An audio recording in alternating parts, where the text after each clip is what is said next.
We're looking fine and dandy, and suddenly. Oh gosh. So Eliza, whereabouts in America are you? Where do you live?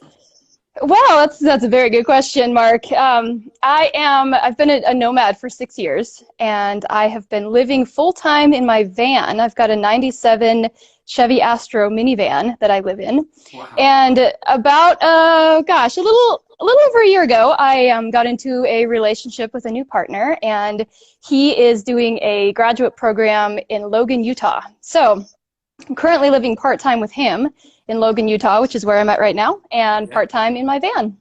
That's incredible.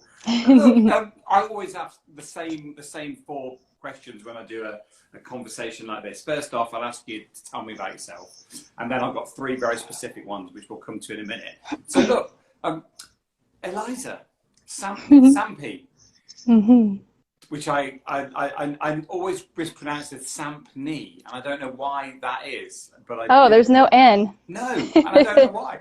But tell me about yourself. Tell me who you are, and then we'll talk a little bit about where you come from and what made you.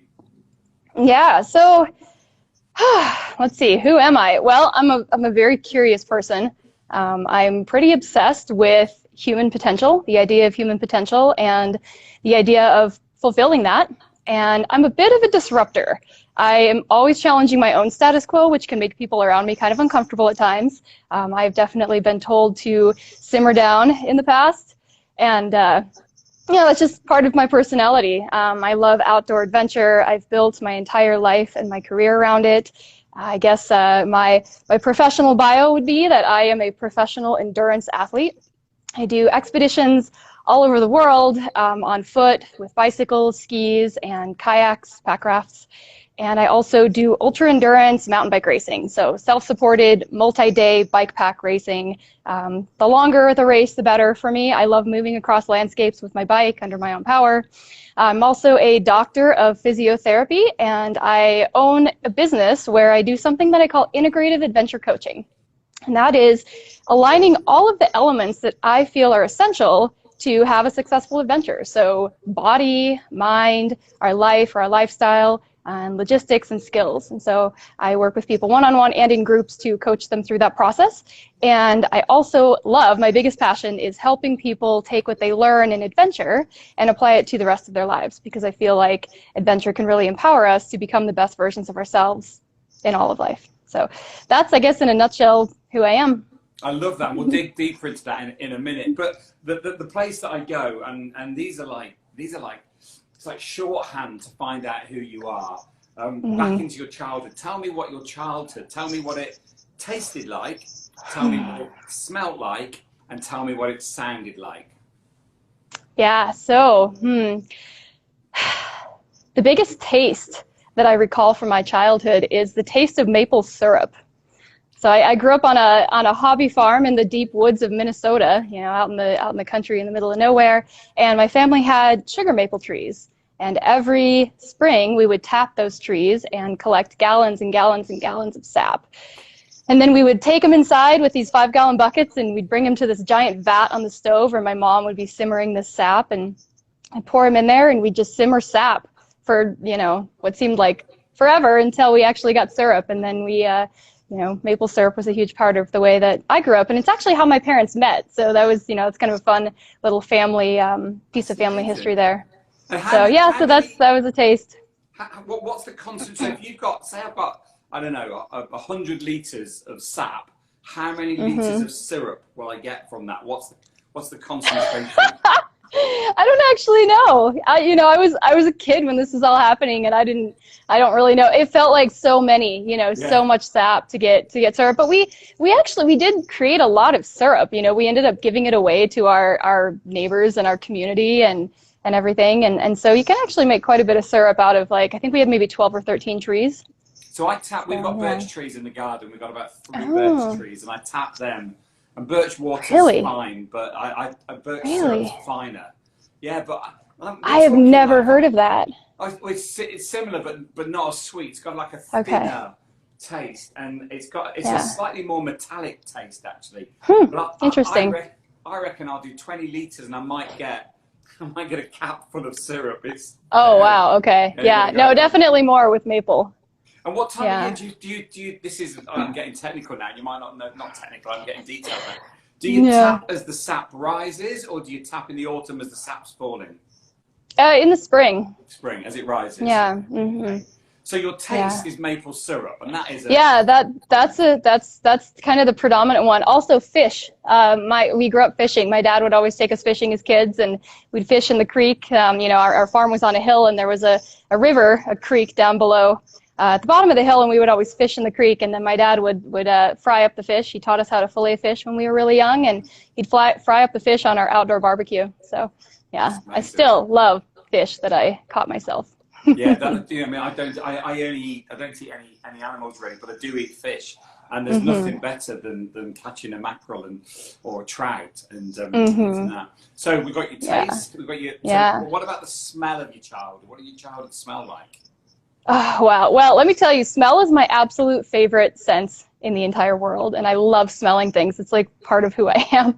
And Minnesota smells like rain. It smells like deep, rich soil. It smells like earthworms. I still smell earthworms every time that that it rains. Doesn't matter where I am, and everyone thinks I'm crazy because I smell worms and everyone else smells something different. But in Minnesota, the earthworms used to come out of the ground when it would rain because it would rain so hard. And my siblings and I would go around picking up all the worms and putting them in our little bucket to use them for fishing. That had a very distinct smell. I also smelled like pine trees, pine-soaked or water-soaked pine needles. Smelled differently than regular pine needles. And that was a big part of it. It smelled like horses and goats and dogs and fresh hay and horse manure. My job as a kid was to muck the horse stalls before I went to school. And in a Minnesota winter when it's like negative 40 degrees, like that's quite the job. That's a good job. No, you want to be in that warm stall. Yeah, I'm really... Totally. Yeah, but warm horses. That's a smell that I remember very, very clearly from my childhood.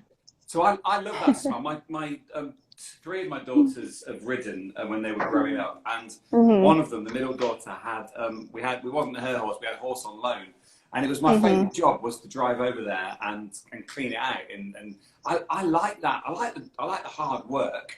Yeah. And I like the there is something about the smell of horse urine and straw that I think, oh yeah, I enjoyed that task. And I'm not going to go into that in any more depth than that. So we've got your taste and we've got your smell. What did your childhood sound like? Similar to the smell. It's sounded like horses, sounded like animals. We had chickens and ducks and dogs and goats and always some kind of animals running around. And then also just the animals of the woods. I would hear owls every night when I would go to bring the horses in, and hear mourning doves every morning, and occasionally wolves. There are wolves in Minnesota, and occasionally we'd hear wolves at night. It sounded like the crinkle of crispy leaves in the fall. All these maple trees would lose their leaves, and so us kids used to rake all the leaves up into a pile, and my dad would build us a bag swing or a tire swing, and we'd fly off the swing and land in the leaves, and that sound. And it smelled like snowflakes, big snowflakes falling in the trees. I was a skier growing up.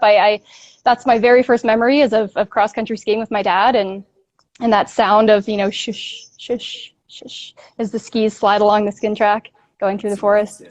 That's your very first memory is skiing with your dad. How old would you have been then? No idea. Probably younger than 2, and it was the literal memory is like I was on my dad's back, in one of those child carrier backpacks, and I had my little skis on, but my dad was a Nordic ski racer, and of course I, couldn't go as fast as he, so he put me in the backpack with my skis, and I remember looking down and watching his skis. He was a skate skier, so I watched the skis going out from under him and watched my little skis kind of, going along my dad's sides. And I was real young, and that was my first memory.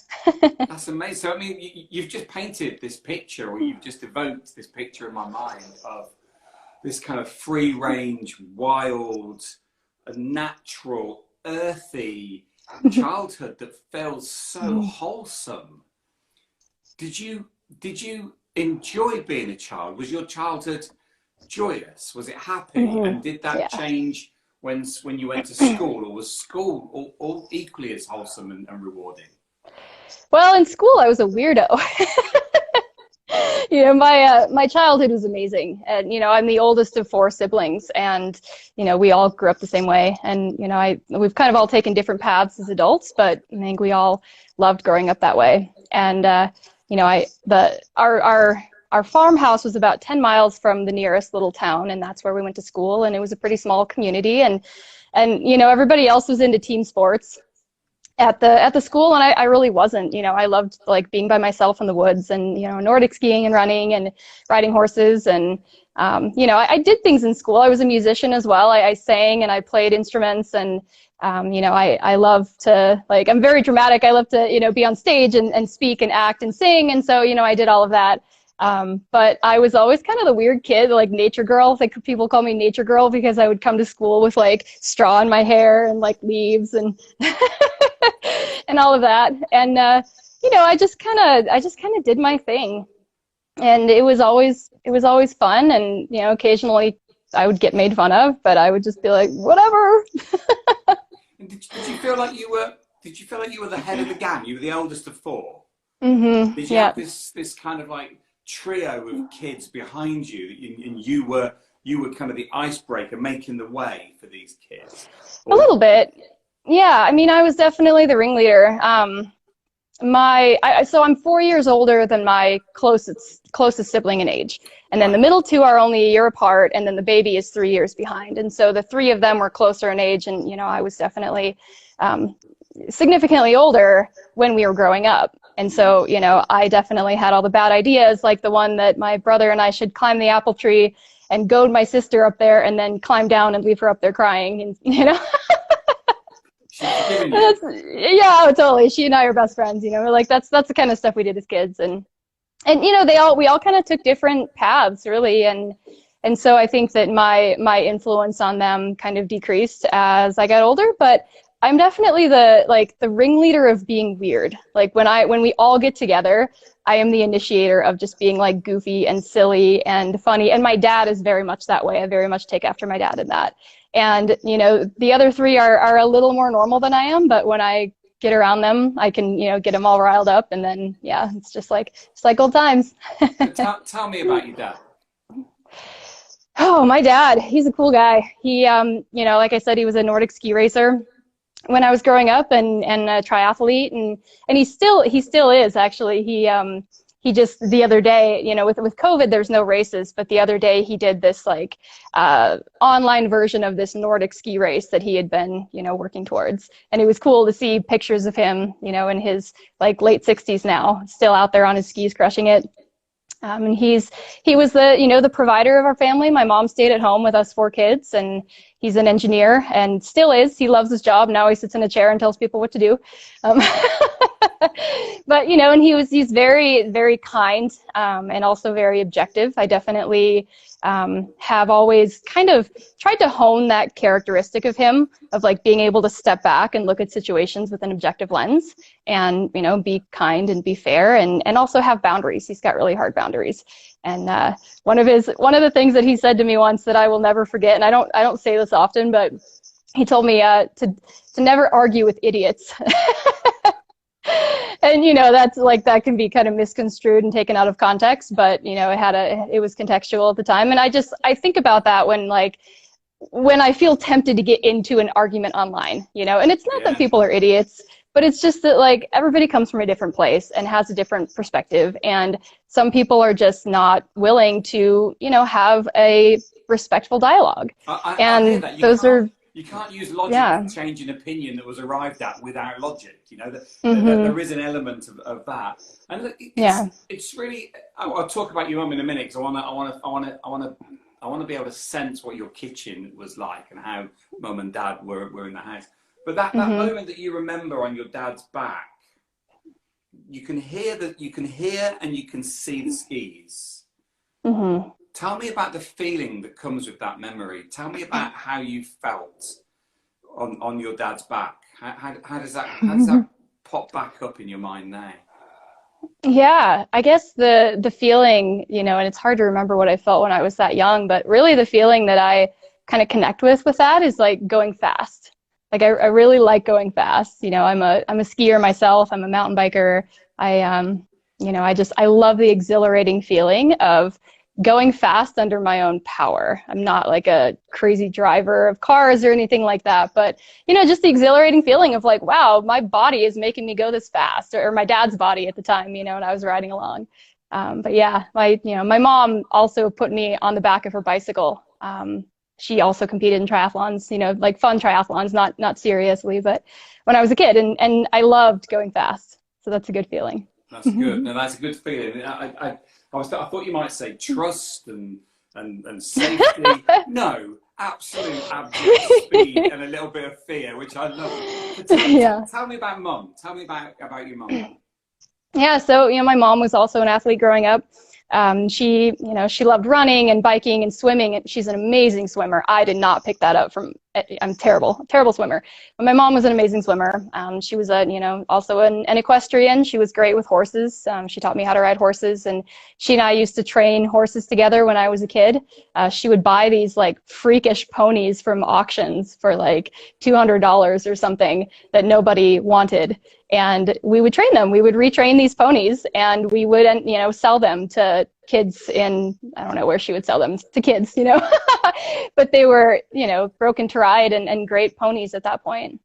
And that was kind of our little hobby. She didn't work outside the home when I was growing up and when my siblings were growing up. And so she cooked for us, and she got us off to school. And like, Jesus, getting 4 children off to school when you live 10 miles from school, especially in like the Minnesota winter with the crazy roads, like I wouldn't want to do that. No, I mean, we had to get 4 off to school, and we didn't live 10 miles from school, and our winters aren't that bad at all. So that's an incredible. You've given me this really technical view into your life, and your love of adventure sports. Did that start then, or did that start as you grew older? What was it about? What were you looking for in the adventure side of things, in all of those activities? And which was your favorite activity as a teenager? Yeah, I guess what I was looking for, like, I love going fast again, but I really love like moving through the landscapes under my own power. And like my skis and my bicycle and my feet and now my kayak, like, can get me to places where I would never see if I was in a car, and that was something, growing up in the deep woods of Minnesota, like, it's so beautiful and you can see so much, and you can't see that stuff by car. And that's really what kind of prompted me to continue to chase outdoor adventure as an adult. And, I loved skiing. I've loved skiing since I can remember. And when I was 17, I graduated from high school a year early. And I decided to move to Colorado because I wanted to ski more. I wanted to ski in the big mountains, and I wanted to learn how to ski in the backcountry and how to evaluate terrain for avalanches. And I became, I took out my first avalanche training like right after I turned 18. And, so I'm 38, so 20 plus years, or 20 years as a backcountry skier. And I've really built my, are we still there? Okay. Yeah. I've built my career mostly around mountain biking. I've been a professional bike racer for almost a decade, but it was really the love of backcountry skiing and being able to just move through the mountains in the winter and create my own lines on the map and paint my own canvas in the snow. That really was my first love, and still I think my greatest love. I love it, and I've got this really strong image of you. I really resonated with what you said about seeing things that you can't see from a car. Mm-hmm. And also what you said earlier about being propelled under your own speed. I completely get that. Running is my go-to. I mountain bike and I road bike as well, but I'm 52, right? Things are creaking now. But running is my absolute thing. And I've not been able to run recently because I've been injured. And honestly, it's like I'd lost a limb. It was so depressing and tough to deal with. So I love that. I completely understand that self-propulsion and what that brings. And then is there a little bit of you that kind of is there a bit that you play with in terms of the risk of getting lost? Is the adventure the fact that it might not go to plan, or is the adventure discovering new places, or what is the adventure part of this for you, and what have you discovered about yourself in this adventure? Yeah, so getting the potential of getting lost is always possible, and it doesn't happen to me as much these days. When I was first getting into this stuff, it happened to me more. But one of the things that I've really kind of developed my career around as a professional expedition athlete is creating routes. Via topo maps, via satellite, like all around the world. I just pre-COVID, like right before COVID hit the US, I was on a 3-month expedition where I was riding my bike and paddling a kayak across Pakistan, India, and Nepal. And, that's a route that I created, using maps. And then a big part of what I do too is talking to locals on the ground. And so I don't get lost really as much as one might think, but I do definitely have confidence in my ability to navigate in the backcountry if that were to happen. And, and that's something that I've honed through my time in the backcountry. And I think that helps me in life as well. And that maybe leads into, like, it's created who I am as a person, is I really do feel confident in my ability to overcome challenges and my ability to navigate uncertainty. And, that's something that my life of adventure has definitely taught me. And, really the place that I find adventure in it is discovering new landscapes, new to me, obviously. Like, there aren't many landscapes on the planet that someone hasn't been to, but new to me landscapes, new to me cultures, meeting local people in the places that I'm at, and kind of observing how they interact with the landscape. That's really where I find a lot of joy in at least my international expeditions. And then, going back to like how it's made me who I am. I mean, it 100% has shaped every single part of my life. Just that resilience, patience. You have to be really patient sometimes when you're out there.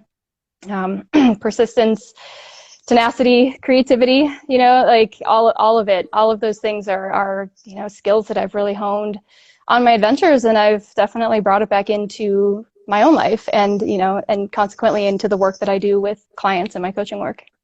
So those two things feed each other, right? Because I mean, what I can see when I look through this screen is this amazingly talented, resilient woman who quite clearly is phenomenally physically capable, and you could carry on adventure rafting, whatever you called it, pack rafting, and the mountain bike trail that's 750 miles unassisted, unsupported, sounds incredible. But it doesn't stop there with you. So you want to then help other people on their own adventure. How does that work with you, and how do you engage with people? And where do you meet them? I mean, intellectually, where do you meet them? Yeah, so typically the people that come to work with me are people that have a big adventure goal of their own. Now, whether that's, something on the level of a major international expedition, or maybe a competition, or, more commonly, actually, it's people who like really love the outdoors, and they want to be more adventurous, and they want to, kind of be bolder in their venturing out, but they have a lot of fear. And that's, usually fear of the unknown, which is, normal. We all have that to some extent.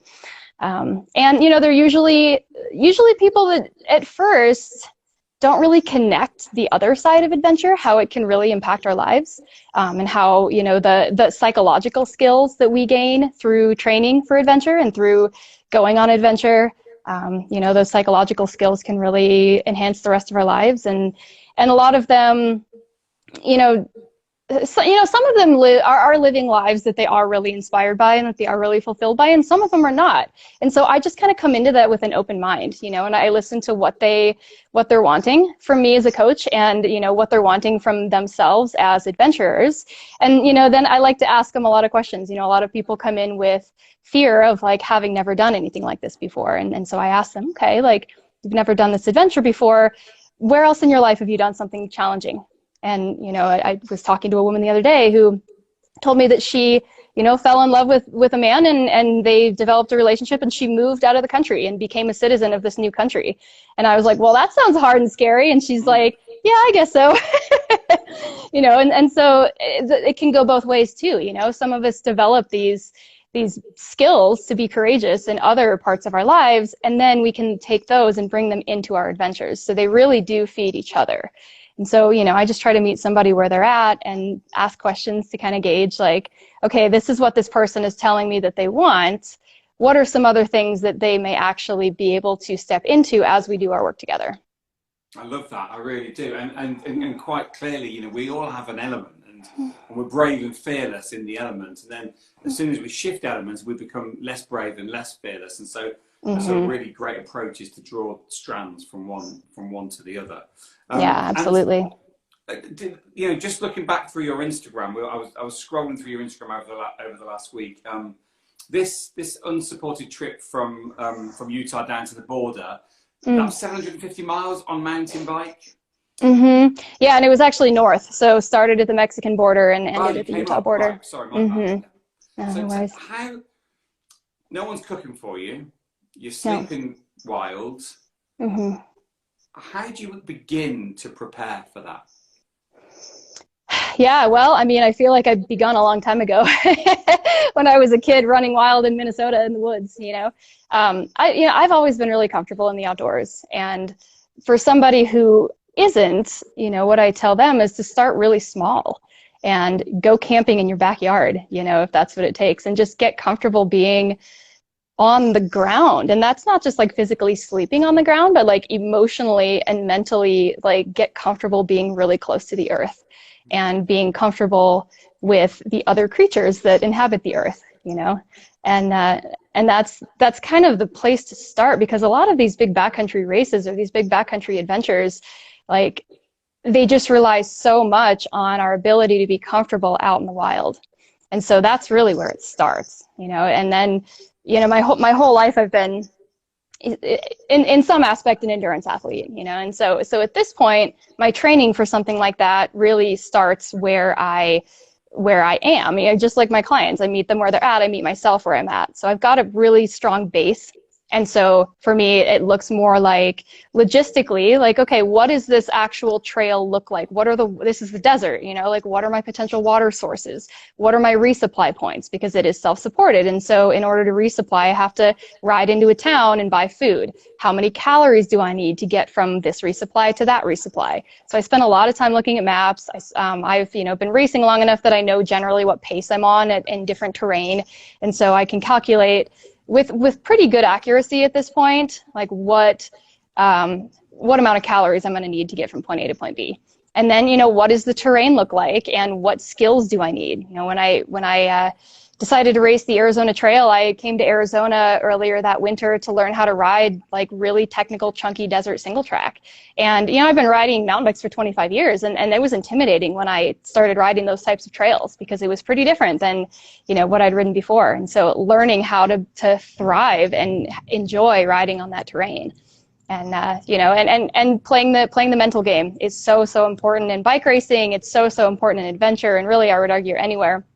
And, you know, just learning how to navigate different emotions that come up, and sleep deprivation is a huge part of these ultra endurance races. And, you know, so the record that I set was 9 days, 11 hours and 44 minutes. And, you know, my average amount of sleep a night was like 3 to 4 hours.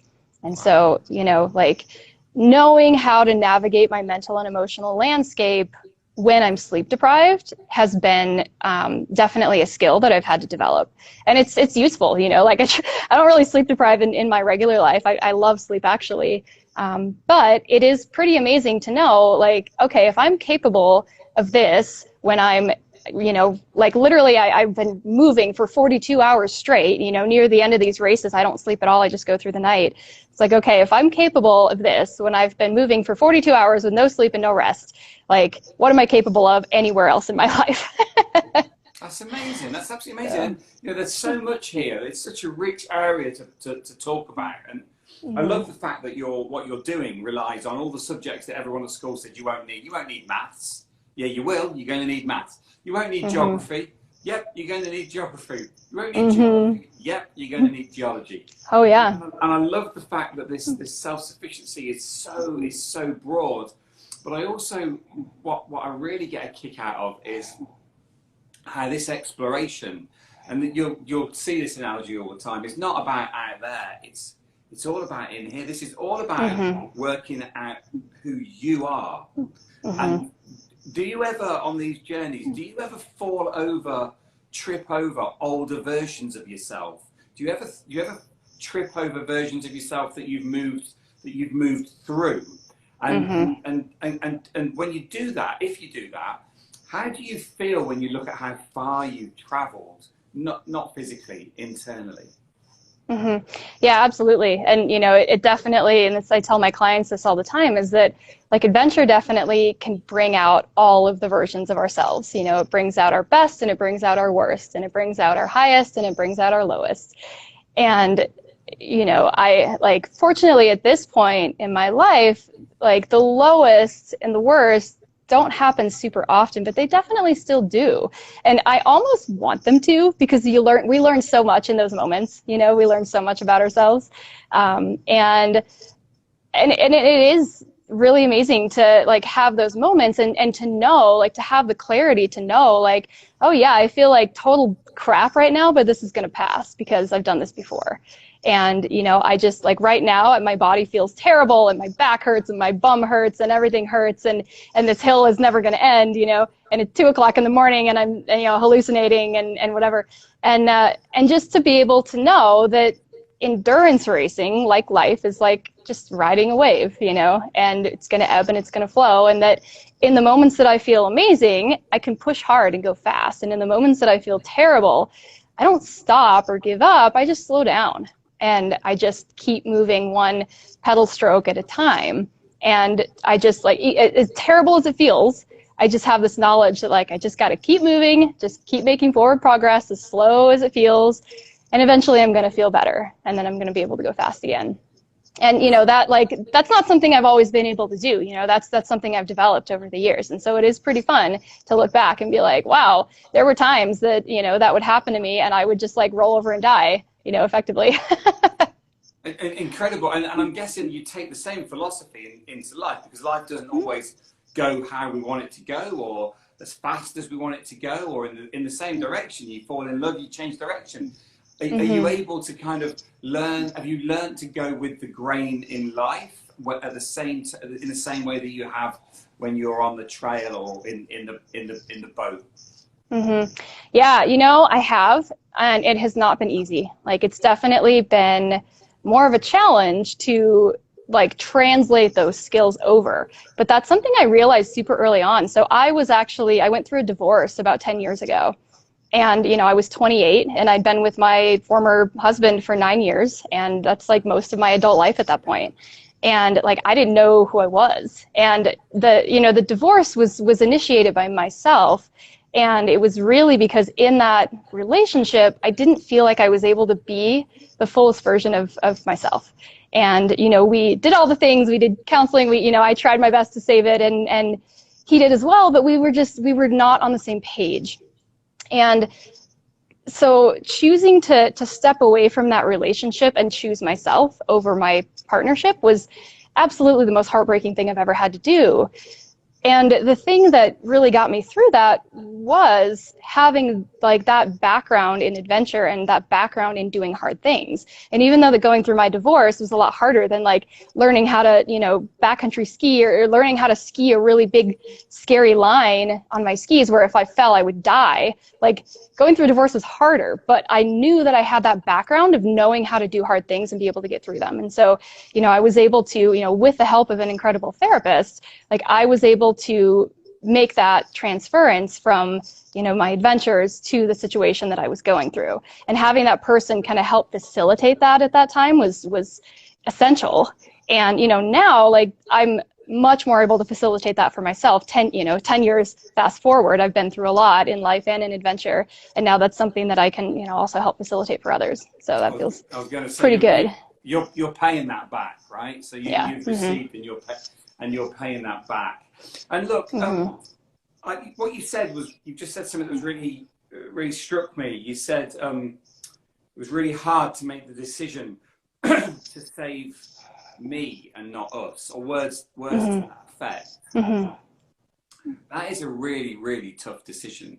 That is a really, because we've got this impression that marriage should be worked at. But I guess that's an example of where we realize that actually you've got to go with the grain sometimes, and there's no point trying to fight something that isn't working.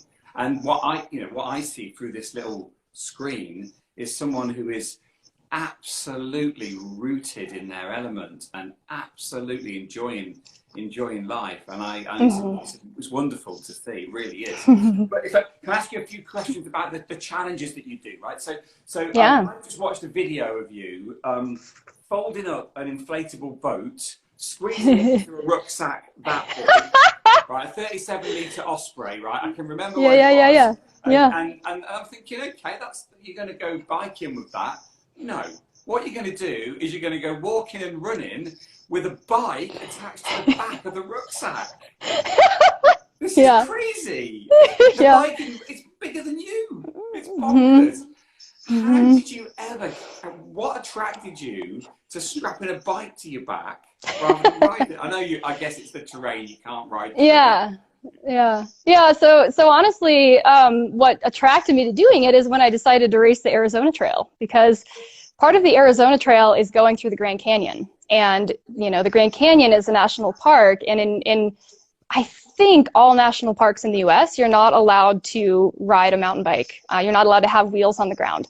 And so during this race, so there's two versions of the Arizona Trail race. There's one called the Arizona Trail 300, which is the first 300 miles from Mexico north. And then there's the 750, which has actually now been revised to be the 800. They've added some miles.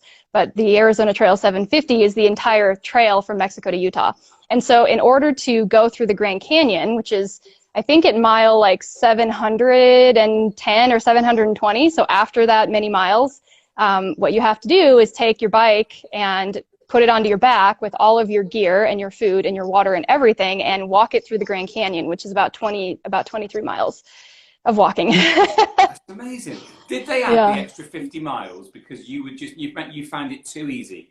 Because you broke the record and they wanted to make it a bit harder for you next time. Is that why they did Oh God, yeah, no, I mean, so I'm pretty excited to go and give it another shot at some point, because they added the extra miles because they took away, there were a couple portions that were more like road or like gravel road or double track.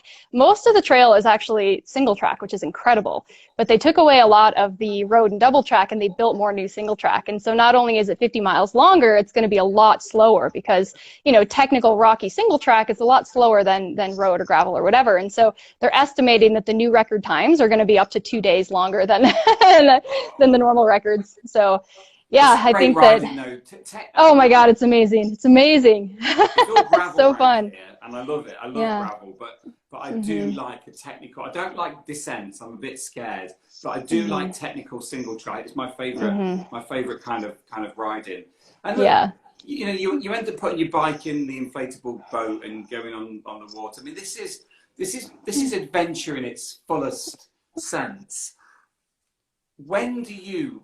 Oh, I know the answer to this already. It's skiing. When do you feel most alive? Yeah, I mean, I would say skiing, and honestly, gosh, it's not even the downhill. Like, it's actually when I'm like skinning up a mountain, so I'm walking uphill, and I'm in the woods and there's snow falling. That's my favorite. On a storm day when there's snow falling through the trees, and I'm just carving my own path through the landscape. And it's Eliza, so cool. You have carved your own path through the landscape forever, and I'm drawn. We'll bring this to a close because we've been 40 minutes, and you're astonishing. I mean, genuinely one of the most awe-inspiring people I've ever spoken to. And I've got this. Thank you. And your father's still alive, yeah, and your mum's still alive. And I've got this image of Dad carrying you on his back. And I wonder, does Dad still carry you on his back? Is Dad still creating the speed and the safety all at the same time? Yeah, I don't think so. I'm a physiotherapist as well. I would not let myself go on my father's back at this point. That would be bad. But yeah, he's still a definitely an important force in my life, and he's someone I love very much and look up to still. And yeah, absolutely. And we inspire each other, like he told me, he told my teammate before we went off for Pakistan for this last adventure that he knew that I was going to be a crazy one when I was 2 years old, when I would ski in the yard in Minnesota, and they would have to drag me in kicking and screaming because I was getting frostbite. And, that's my dad too. And I definitely get that from him. So. You do, and everyone's saying nice things about you, including crossing the Shunda Pass in this is snow. my friend Shabir Isak. Hi, Shabir. This is my friend from Pakistan who actually hosted me in Chitral and hosted my teammate and I. And this was before we put our bikes and our boats on our back and we crossed this huge, nearly 12,000 foot pass in the winter in Pakistan to get to the river. So yeah. That's Thanks amazing. for tuning in. Very quickly before we finish, because I think people will gain a lot from this. What should people do first? People wanting to do adventure first, should they find themselves and then find the adventure, or should they find the adventure and find themselves on the adventure? Absolutely, it's a process. Just go outside. Go outside and we are part of the earth, and I feel like when we're out there, we're finding ourselves, because we're a part of all of it. And it's all a process and it's all interwoven and, moving the body. And I really think that so much wisdom is held inside the body. And I think that, a lot of times our minds kind of block that. Our minds make us forget who we are, but our bodies know. Oh, that's a great place to end. Sometimes our minds forget who we are, but our bodies know. Thank you, Eliza. Thank you so very, very much. Have an amazing day. And, you as well, Mark. Thank you for having me. Oh, honestly, I could do this every night. You're so fun to talk to. And we'll put this up on the website for people to watch. I'll send you the link. Thank you for watching, awesome. Everybody. Thank you. Every Monday morning UK time at 9 a.m. on Zoom and occasionally on Instagram as well. And you're all welcome to join and watch. Have an amazing day. And please thank your dad for putting you on your back and zooming you through those words. Absolutely. Incredible. Thank you, everyone. Bye-bye. Have a great day. Bye. Cheers.